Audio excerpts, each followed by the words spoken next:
daawwattoota keenya kabajamoo osoo qophii keenya irraa hin eegalintu waa lama dubbadhaa obsana dhaggeeffadhaa. Qophii keenya irratti yaada keessan sagalee argataa jennaan irra hedduun keessan gama iimootii fi waasaappiin katabuu fi bilbiluu turtan. Sadiif ammoo nuti yeroo arganne isin jala kaasuuf ooluu keenya nuuf gochaasne jecha akkaataa namoonni muraasni yaada kanatan kanaaf gabaabsaa gama waasaap sagalee 25 ergaddaa. Warreen sabskiraayib godhin akkaataa itti aanu kanaan laaltanii sabskiraayib gootan. Yeroo tokko qofa sabskiraayib godhuudhaan yeroo hundanuu argattan. Galatooma. Namni wal jaallatu dhugaa wajji deema jechuu yaa wallaltee qommeessiif hima. Namni wal jaallatu dhugaa wajji deema jechuu yaa wallaltee qommeessiif hima. Sababni qoosumaan sinii naamatama ejaala qoosafaan hin soobulu.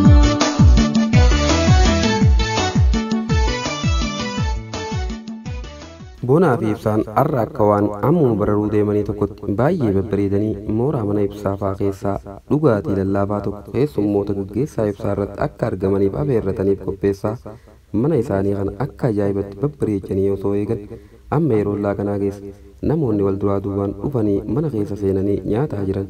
Hiriyaan qashtii sunis saayibban ishii hanga tokko waliin shat jechaa osoo as deeman taarmee ishii gaafattee fidde takka. Dafigaa laakana nyaannetuma dafnee dachaana jechaatti dhufanii manuma keessaa hoflaa taphatan. Ibsaanis osoo hiriyoottan isaa waliin mana keessaa booharaa hoflaa taphatan. Boonaan dhugaatii lallaafaa reefoosuma dhiheessan hanqatuun oolu jaanii ibsaan boonaa ergee makiinuma isaa tanaan akka deemee fide ajajee ture waan ta'eef boonaanis deemee fidee makiina irraa buusee dhukkee ofirraa dhadhee namoonni dhufuu quba hin qabu. Boonaan hoggaa alaa ol seenuuf jiru manni duuraa dardaraan guutu xiqqoo ol seenuun itti ulfaatetti ala dhaabbata. Hiriyaan qashtii sunis dhugaagaa jechaati hiriyaa isheetan dhihoo harmee ishii gaafattee fiddisaniif kookaa tokko qiccee ishiinis fudhattee dhuguuf jettu. Ijji dardara mana sanii baay'een gama ishii deebitee jirti. Uffata peenqii tokko jalaa gubbaa uffattee jirti. Manzaraa obboleessi biyya alaatii fideef bareedaa tokko ofirraa qabdi.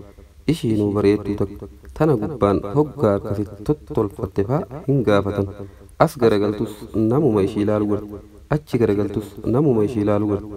Maali maraatanii uuman jechaatti birciqoo kookan keessa jiru fuutee dhuguuf akkuma jettetti boonan of jajjabeessatum alaa ol seenuuf bakka nagaan dhuftan jechaa kophee baafata. Intalti kookaa dhuguuf ol fudhatte kookaa daftee liqimsitee boonaa jettee lafaa ol kaanan ijji namaa duraanuu gama ishii millataa jirti.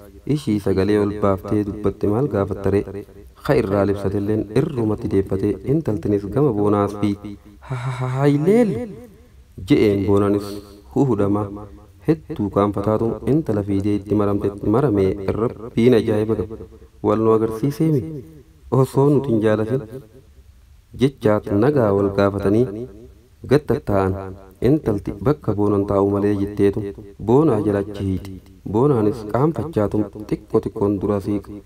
Waa nagaa fayyaa miti jetti hiriyaan qashtii intala akkatti boonatti achi jettee haasoftan ijaan laaltee waatu jira jetti ammas irra deebitee osuma akkasitti jiran yeroo laakanaa dabartee namoonni garii yaa'anis namoonni hangi tokko walitti hafanii barchaa'ee galan. Leellus boonaa jala seentee akka waan jaarsaaf jaartii tokkotti ol jettee boonaa qaanfachaa dachiin itti dukkanootu kan ija keessa ol laalaa itti haasoftu. Leellu eega dhalattee akka guyyaa kanatti hagammaddeen fakkaatu. Osoo akkasitti jiranii hiriyaan ishii leellu haa deemnu jennaanin ammuma ol seennee miti jetteen hiriyaan qashtiitis achi garagaltee leellu irraa qaanfattee hofla keessaa fuute. Hayi bara halkan irraa sa'a takka jennaanin hoggaa telefoona ishii kana laal sa'aan qottee jirti jecha beestee boonatti dhaammatte akka boonaa wajjin wal agartu baallama qabsiifte. Boonaanis abshiir jechaatti leellotti dubbata. Leellos lafaa ol kaatee hanga keessa ishii isa yaadaa turte. Yaadan of dura qabdee gad jettee adda boonaa tana keessa dhungoo irraa harkifte. Hiriyaa ishiitii waliin bahanii haasaa osoo deeman jinniinan makiinaa keessatti wal agarreen siin jiru sun isa kana jechaat hiriyaan ishiitis itti qoflaa gara manaa kutan. Binaatti butee argeedaa guudhatti yersaa gooroodhaa magaalaa keessatti. suma dhaloonni isaati. Qashtiin akkuma harmee ishee biraa hayyama argatteen gama mana hiriyaa ishee kutte. Lubbuu jechaatu makiinaa ishee irra buutee gama hiriyaa ishee saffisaan ol fiidde. Itti maramtee gammachuu kana itti himnaan hiriyaan isheetis baga gammaddee Qashtii too jettee itti maramte. Qashtiinis xiqqoo dhaabbattee boonaaf bilbilte. Boonatti himtee akka boonaan maatii isaa adeera isheetti ergu itti himnaan boonaan baay'ee gammade. Ibsaadhaaf bilbilee itti hime. Ibsaanis baay'ee gammade. Buruma waliin gama baadiyyaa teessanii deemne je'anii hayyee waliin jechaatti bilbila cufanii gargar bahan. Ibsaan cidha boonaa osoo hin goone gama USA deemuun baay'ee gaddaa ture. Amma guyyaa nafaa isaa waliin gammaduu qaba jechaatti gama mana isaa achi deeme. Olmaan kee tulfaatee ka'anaaf feenaa ooltee rakkinaaf gadadoo kan nafaan argitee anoo humnaan qabu waa tokko siin godhoo du'ee baaduu sillee aansinii hirraanfadhu anoo humnaan qabu waa tokko siin godhoo du'ee baaduu sillee aansinii hirraanfadhu.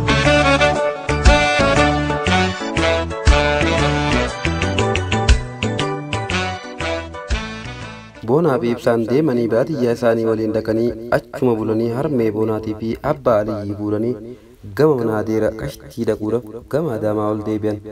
Akkuma Adaamaaniin bulanii borumtii mana adeera Qashtii fa'aa dhaqanii sirna niqaa boonaa fi Qashtii gaggeessanii guyyaa guutuu cidha xiqqaa tokko godhaa oolan.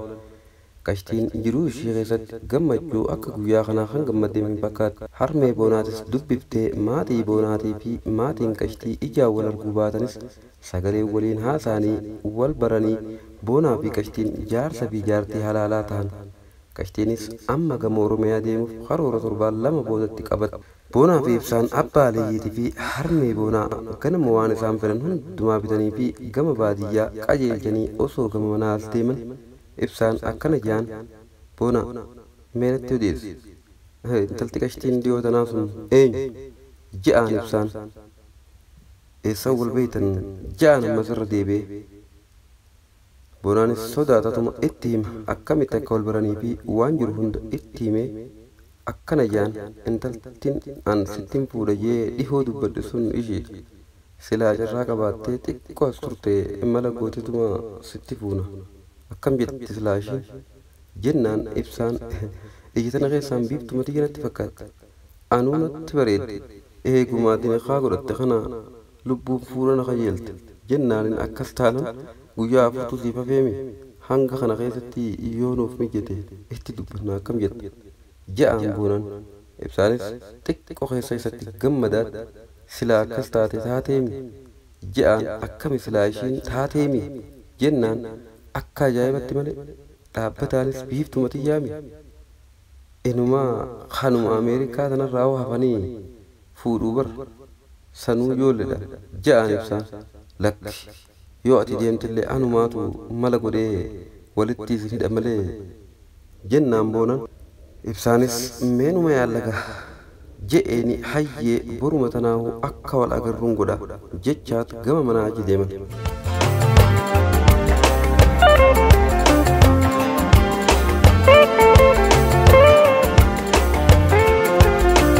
Fannis akkuma Finfinneetti bu'een nama hiriyaan isaa godheef sanii waliin gama Dire Dhawaa deeman. Aboo biyyitti numa tolte akkam waaw jechaat ijaan dachee Oromiyaa tan yeroo bonaatuu bareedinni ishii nama harkisu yeroo gannee mukkeen magariisaanii citaan dachirraa ol garagalee afaanin nama dubbatu baatus qalbii nama booji'u kan ijaan achi daawwachaa bareedina Oromiyaadhaa hedduu ajaa'ibsiifataa akkuma xiqqoo achi deemaniin shamarran babbareedinni isaanii halaalaa onnee nama harkisu tokko ijaan achi millataa po abootumfaan je'a fannis gorora harcaasaa hadeebuun shamaraa hafguute kun akkuma xiqqoo achi deemaniin ganda baadiyyaa xiqqaa karaa makiinaatii ol jiru tokko bira gahan osoo inni loowwan Oromiyaa babbareedaa tarree galee marga dheedaa jiru ijaan millatu shamarran baadiyyaa sanii bishaan waraabanii karaa makiinaa kana gama gadiitii karaa ol qaxxaamuruu fedhanii makiinaan isaanii kun isaan daangessinaan irraa dhaabe haa dabranii jechaat morma kana achi dabsee ija hanga danda'u uf keessaa alatti yaasee achi daawwate.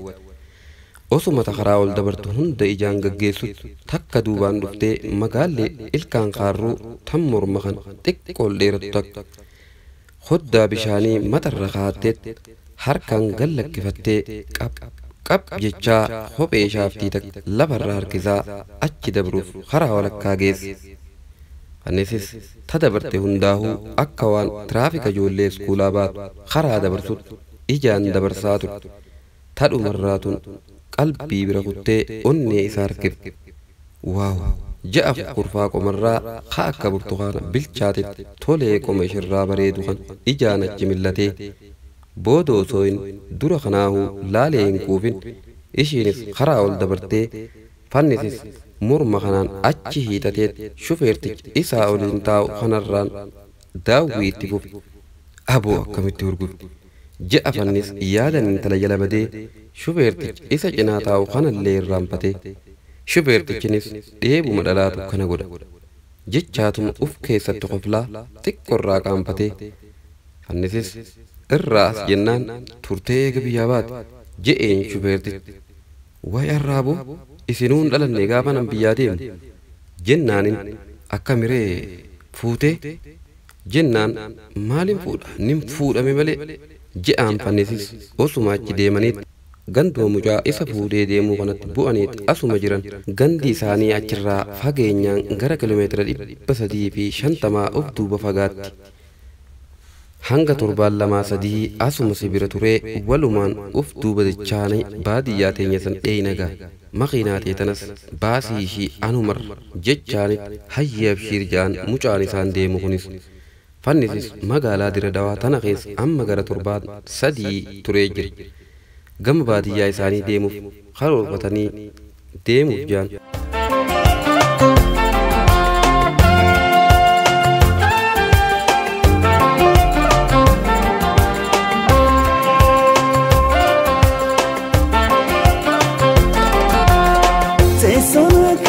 Oromia, igala fitiya via bahia.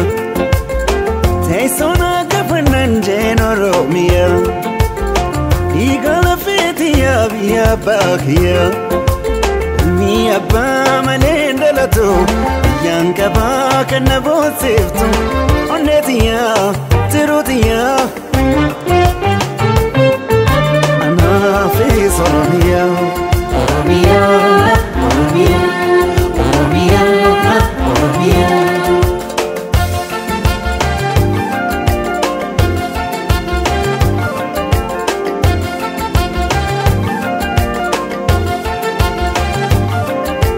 Hada hayu ugesamara ya jalatatu biya gototo ebi famtu biya biyara ya Oromia fakki jannata.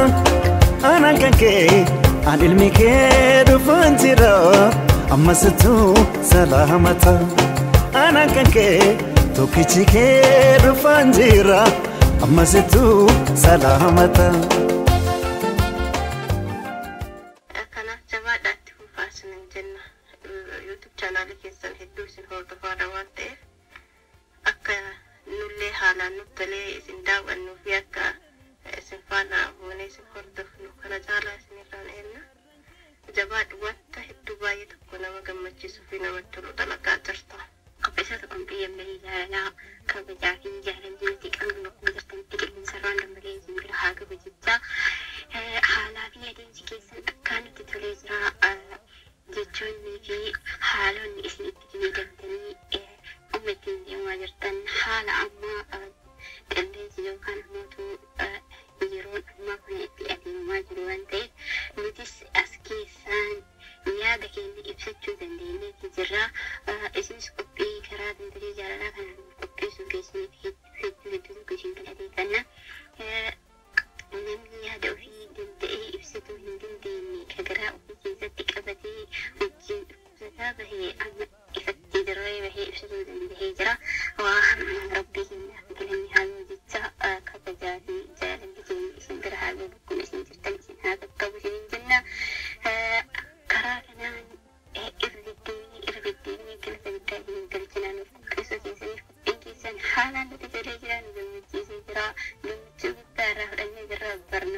keessatti garuu barnoota guddaa naaf dabarsee jira.